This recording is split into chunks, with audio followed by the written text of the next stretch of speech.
लोग पूछते हैं कि ये आनंद क्या है, ये ध्यान क्या है, ये मौन क्या है, ये शांति क्या है। इनसे तर्कों से कोई जवाब मिलना बड़ा मुश्किल है।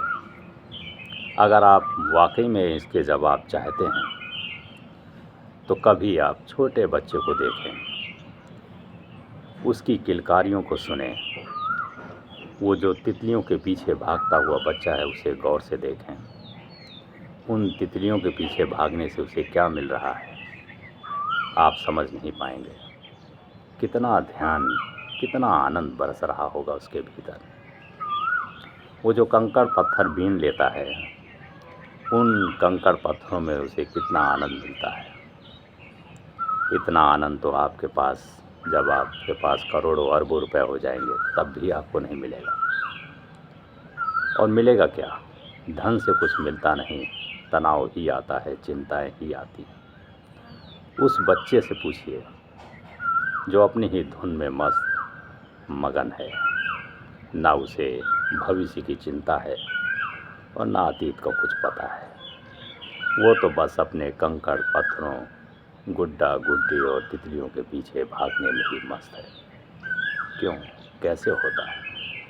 वो इसलिए होता है कि अभी बुद्धि परिपक्व नहीं, अभी हमने बहुत कुछ सीखा नहीं, अभी हमने बहुत कुछ पढ़ा नहीं, अभी हमने बहुत कुछ सुना नहीं, जाना नहीं। अभी प्रकृति हमें एक कच्चे घड़े की भांति रखे हुए और हम उसी में मस्त हैं। जैसे जैसे बच्चा इसी संसारी माया मोह में फंसता जाएगा, किताबों की दुनिया में घुसता जाएगा, तमाम लोगों की बातें सुनता जाएगा, तो उसकी बुद्धि परिपक्व होती जाएगी, वो घड़ा पकता जाएगा। फिर वो तितलियों के पीछे भागना भूल जाएगा, फिर वो कंकड़ पत्थर बीनना बटोरना भूल जाएगा, फिर वो धन की तरफ जाएगा, वो पद की तरफ, प्रतिष्ठा की तरफ, यश की तरफ दौड़ेगा।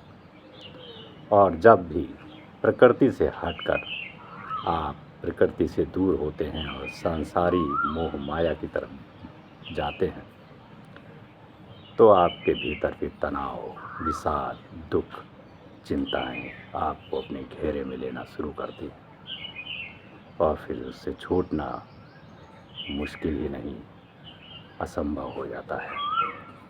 फिर वो मरने के वक्त ही आप उससे मुक्त हो पाते हैं।